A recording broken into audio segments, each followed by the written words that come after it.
And welcome back. Now this week we're going to be talking about how you get from a circuit diagram like this to a PCB like this, and potentially even thinking about a partially assembled SMT board like this one here, which is in fact my universal timer that arrived about an hour ago, so I've not even had a chance to look at it or test it or anything, but at least it's arrived. And as you can see, some of the components are already on there, some resistors, capacitors, that chip.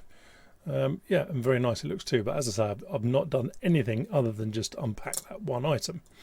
But a simple board like this is certainly within the grasp of just about everybody watching this video, to be quite honest, as long as you understand a circuit diagram and don't try and skip steps, because quite often people leap into making this bit, the actual PCB, without having the schematic tied down really, well, tightly. Because if there's anything missing or not right with that circuit diagram, then it'll be missing and not right on here, and it's difficult to correct it once it's done on here. And I know, hands up, yeah, I've done it. You think, oh, I'll just tweak this little bit, I'll just add this little bit over here, and before you know it, the circuit diagram bears very little resemblance to the PCB anymore, and you wonder why you get errors, because the tools that are built into the system didn't pick them up because it didn't know about them. Okay, now I'm doing this because I've had literally a whole raft of people saying I'm really keen on getting into PCBs and all that, but you know, I'm just not quite sure how to start. So I'm going to pick a very, very simple circuit diagram. This one here, in fact, it's a rain detector or water detector, something like that. It's 2 transistors, so it's through-hole technology.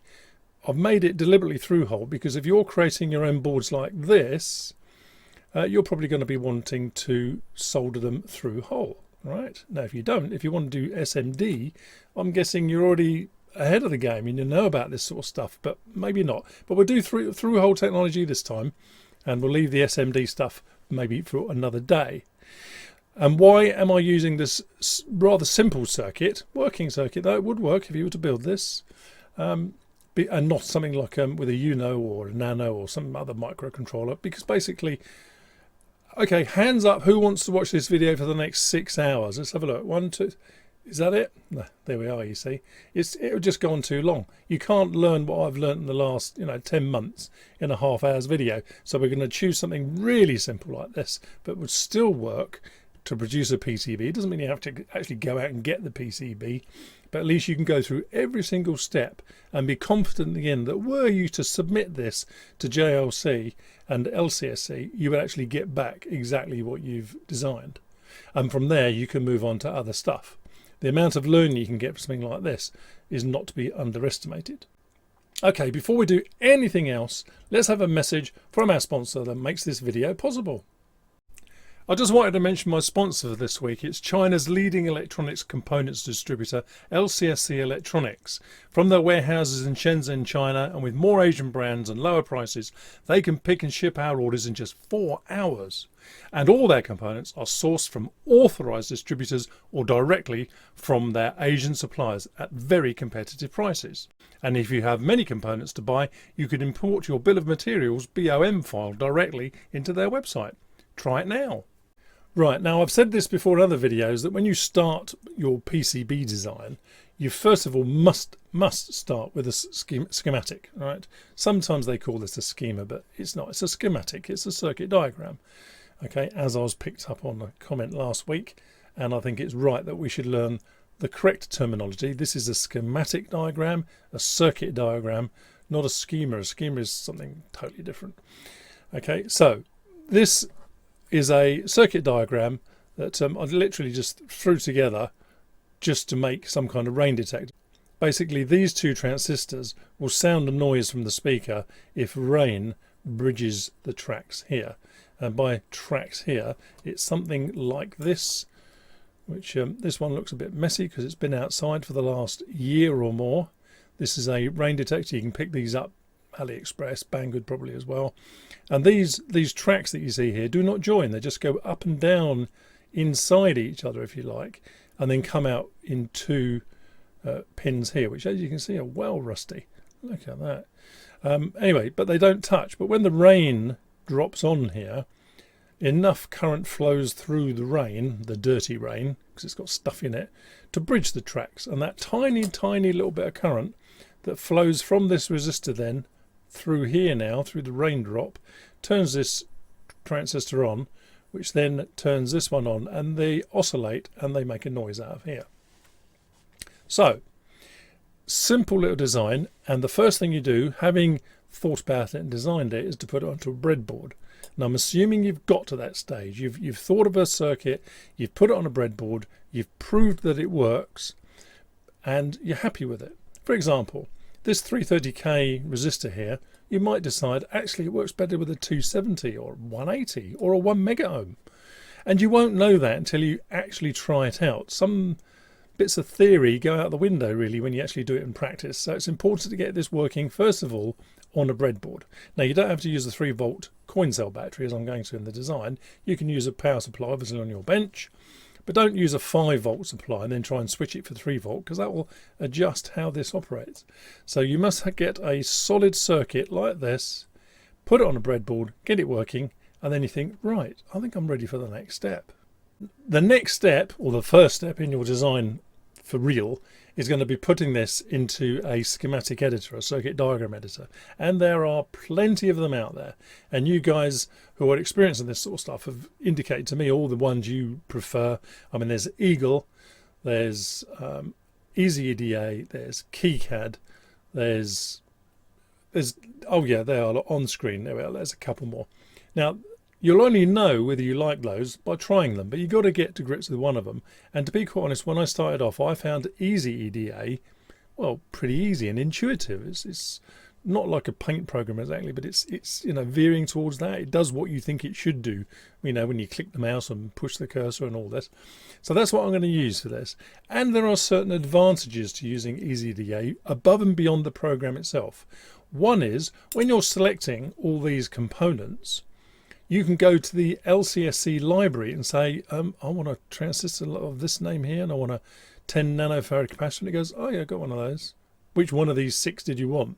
And then you can look at the size and the price and everything else and select one. And then you can either order the stuff from LCSC, or if you go and make the PCB from JLCPCB, you can order components via them and you get some kind of discounts. Look for the discounts bit at the top of the page.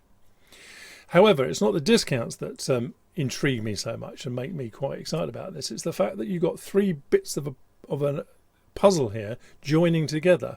You make the schematic here, select the components from LCSC, and when you then go on to the PCB design and actually place all the components on the PCB board, you then send that to JLCPCB and the circle's complete. You've got everything and there are no surprises. JLC will not come back to you and go, we don't know about this transistor. Well, they do, because they're part of the same family. Let's see how we can get to this diagram now very easily from the original one that we had on our desktop, this one here. Okay, right, step 1. Right, the first step obviously is to download EasyEDA. You can use it on the web as part of a browser, but it works better, I think, if you download the client and run it on your own workbench. And there'll be another reason for running it on your own workbench when we get to the PCB design bit. So make your choice, but I would say download it and run it from there. So you're presented with this page initially when you load up EasyEDA. Oh, look, there's the discount I was telling you about, $8 off first electronics part order. So you just say new project. Fill in the details here, which is basically the title of the project, and press save. Right, so now you're presented with a blank piece of paper, effectively, where you're going to draw your circuit diagram on. And now to zoom in and out, use the middle mouse button, so you can go from tiny to huge. And you will want to zoom in as you wire things up to make sure you're absolutely spot on. But the first thing you need to do then is refer back to your circuit diagram. So let me bring that into the picture. Right, so there we are. So the first thing you need to do then is place a component on this nice new sheet of paper. Now the place command is at the top here. So you just say place, click that, and then say component. And then immediately you'll get this list of all the things you can put up there. and the search engine can either be EasyEDA or LCSC. Keep it to EasyEDA unless there's a reason not to.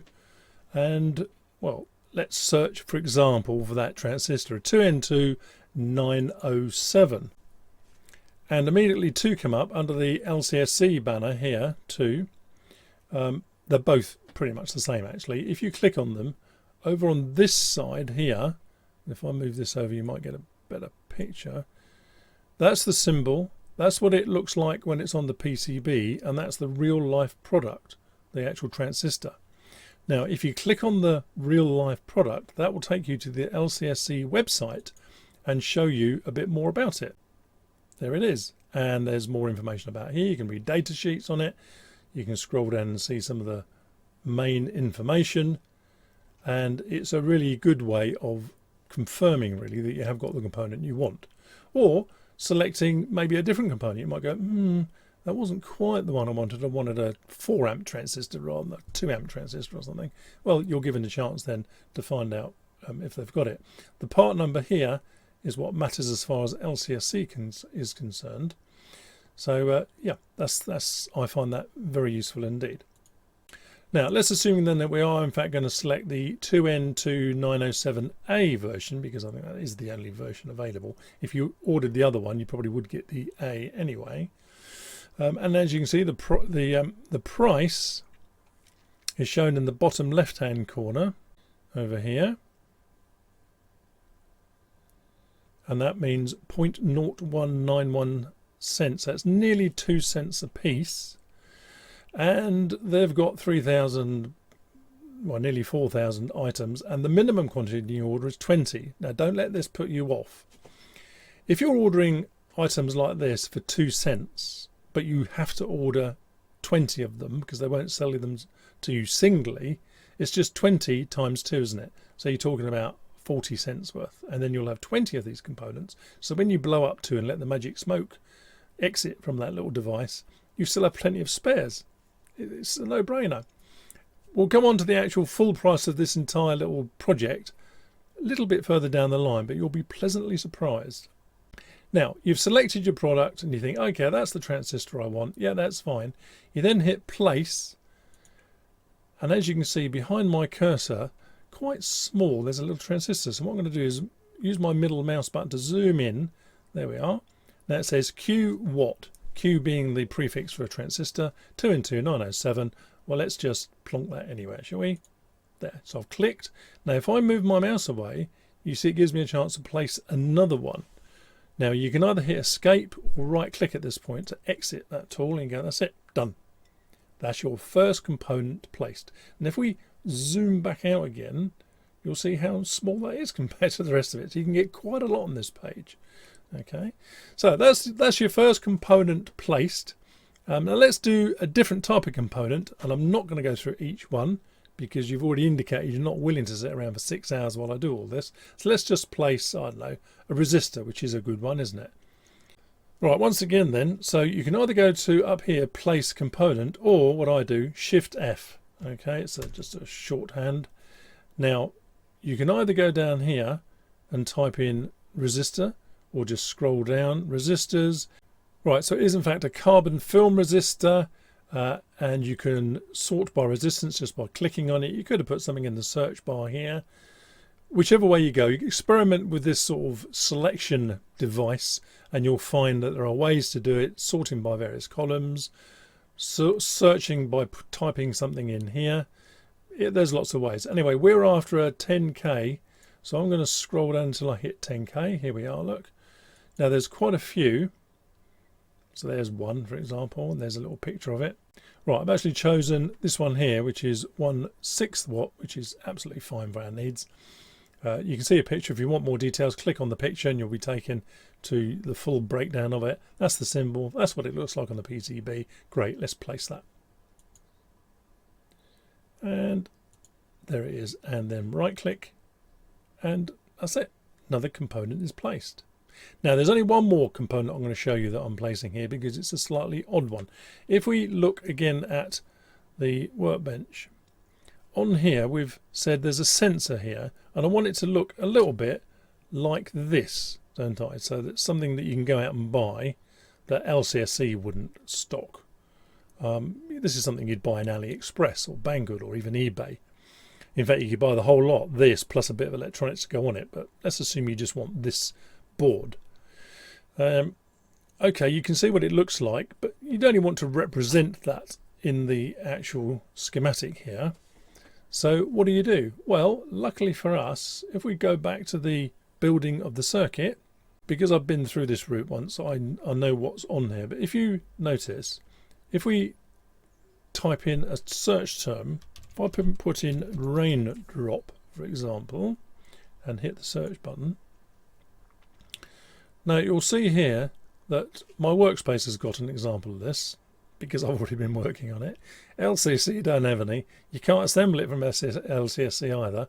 The system doesn't know about it. You can't follow somebody who's got one. And user contributions, though, they've got 6 of them. Now I've copied one of those and amended it a little bit to make it useful to us. And here it is. Now the way you grab a component, copy it into your own workspace so you can edit it is slightly beyond this beginner's thing, but just in case you're interested, having selected an item, you can click on the More button here, say Clone, and that will place it into your own library. It takes a few seconds for it to appear, and then it'll appear just like this one here, bink, and this is in my library. It says owner Ralph Bacon, that's me, and then you can edit it to your heart's desire. However, because I've already done that hard work, we'll just assume that you've edited or selected or even created this footprint, but I'm not going to go into how to do that now. And we'll place that one. And here it is. And oh look, it looks fairly similar to the one we've got. Unfortunately, it's upside down in this diagram. To turn things round, you select it, make it go red, and you hit the R for rotate. And it'll rotate it that way, which is the way I want it. And then you can left click it and move it into place. Now the idea is that you first of all place all your components on this bit of paper, and I would say spread them out a bit. You can always shrink things in later, but if you start putting components too close, you'll never quite see the wood for the trees, as it were. Right, now unfortunately in this demo that's all we've got time for, placing components. But to wire, I'll show you how to wire them up, so at least we have an idea of what it should look like before we go back to the I've already done this and here's the finished product. So, wiring a component to another component and the battery and everything else. First you have to look at these wiring tools, this little thing here, and it's this first one you need to select that says wire. So we can select that, go to the components. Now you can see it's turned into a dot there, but you really need to zoom in so you can get really on this. All right, and you can right click and drag to move it into space. There it is. So we wire from there up here, and now I want to turn right, and it lets me turn right. If it didn't, just click again so that it doesn't think you're trying to move somewhere else. And there we are. When you've made connection, that's it. That's all it does, a nice green bar. If you were to connect something else into here, you'd get a join. If there isn't a join, there's not a connection. So just as an example, this is not as per the circuit diagram, but if we wanted to join pin 1 of that sensor into here, see it stops there, click, and then you get this join symbol. If that join symbol were not present, then it's not joined. So for example, if I routed this wire from here, across here, back down here and into here, this is not a join. Okay, unless you get that red splodge, it's not a join.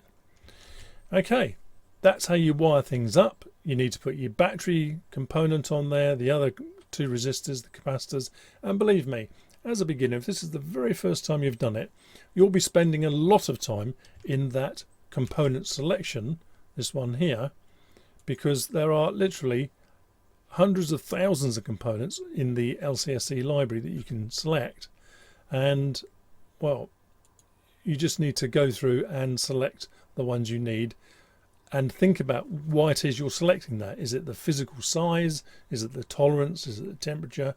For this little circuit, it doesn't really make a lot of difference, but you don't really want a big fat capacitor when a little tiny one would work. And as I say, we're choosing through-hole components for this particular demo, but for the SMD, it works pretty much the same, except they must appear under the LCSC assembled list. If it doesn't appear under that assembled list, then they can't assemble it. Okay. Right, I think that's enough about placing simple components on a piece of paper. There's obviously a lot more to it that you can do, but we're just going to leave it there and go back to the finished product, the one I finished earlier. Right, this is the one that I'd completed earlier, and as you can say, it's just a continuation of what you've just previously seen. I placed all the components, spread them out a bit, then just wired them together at various points, and that's it. I chose a 3-volt coin cell holder here. It seemed easy to run on the 3-volt coin cell, and of course because this is not normally connected other than by rain, it should never run out. So if you're doing the washing, for example, you have to take the washing out, take this little device with you and place it somewhere where it will get rained on. No battery power is being used until it rains. I guess a switch in this line here would probably be called for in a real life project, but for simplicity we'll leave that out for now.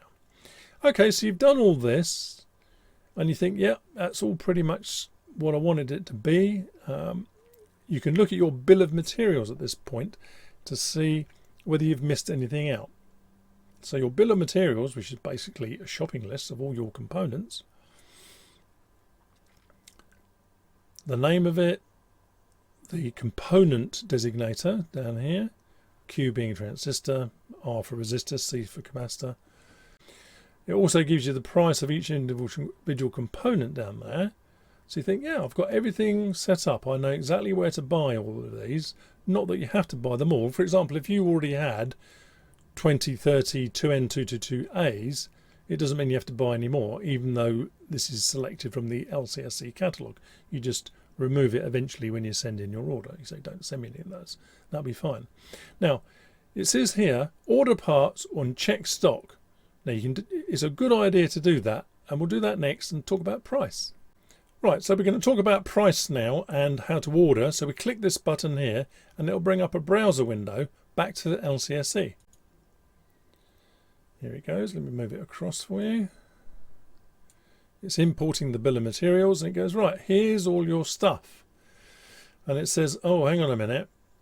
You've ordered one of these, this 2N222A, but actually there's a minimum purchase of 20. You think, oh no, I don't want to spend that sort of money. If you look at it, they are in fact 0.019 cents each, which is 2 cents each. And you've ordered one of them, but actually you've got to order 20. So let's type in 20 there. And you can see now that the price of it has gone up to 38 cents. Yeah, see what I mean? It just doesn't make a huge difference because components are the cheap bit of this whole exercise. Anyway, there's lots more where it says you've got to order a certain amount. So I'm going to fill in all those for you and we'll come back to the total cost. Okay, I've been down the list, filled in where the multiples, it said you've got to buy 20 or whatever. Some you have to buy 50 of, but don't let that put you off because look, I've bought 50 of these, what is it? Capacitor, and the total price is in fact 25 cents. Yeah, so, you know, the total cost of all these components is $2 and, well, 20 cents, I suppose that is, 1997. Pretty good, isn't it? As I say, the components are not the worry. The time is the most expensive part of this entire project, and that'll be your time. But as you're a hobbyist, I guess, it doesn't really matter too much, does it? Right, so we've come to the next stage of this, which is to actually produce the PCB now. Now, as I say, don't rush into that bit. Make sure you look at this circuit diagram. You've checked all the individual components value. You've been onto LCSC to find out whether they've got the stuff and how much it costs. You don't want any funny surprises like you've just happened to pick the only capacitor in the entire world that costs $5 a piece. Okay, we don't want any of that. So double check, triple check, and you think, right, everything's okay on here. I want to convert this to a PCB now. How do I do that? Now, if only we had enough time in this particular video to do the PCB bit as well, it'd be great. But unfortunately, I've checked the time and it's already half an hour now. So the very next video is going to be part 2. And everybody likes doing the PCB bit, right? You're building something, aren't you, really? You know, designing, well, like this one down here. It's nice to actually, place component outlines and all that on the board, and yeah, play about, line things up, put a bit of text on as I've done on here. Yeah, it's lovely. But as I say, do the first bit first before we come into this, otherwise things quickly come undone and unraveled. So now in this video, obviously I promoted quite heavily JLC, LCSC and EasyEDA, but for no other reason than I use them. They are tools that I use, and I find the three-way triangle of those three particular products and services absolutely ideal for beginners. And I still class myself as a beginner, to be quite honest. How many PCBs have I made in my time? 10 perhaps? So next time we're still going to be using EasyEDA to create the PCB. It's a joy to do. There's an auto router, so you don't even have to do any wiring if you don't want to, but there's always a little bit of fun in doing that as well.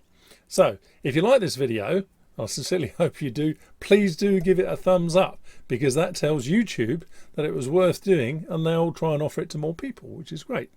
And if you've got comments, as I'm sure you will have, those who are experienced in PCB design, I'm sure you've got some pointers and suggestions and constructive things that you can tell me and suggest to other people who are perhaps reading those comments.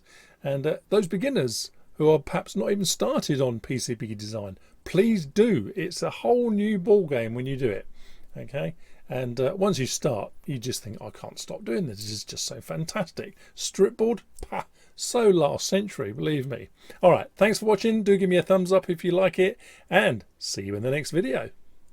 I hope you're finding these videos useful and interesting. There are plenty more videos to choose, and a couple are shown below. And if you'd like to subscribe to this channel, just click on my picture below and enjoy the rest of the videos.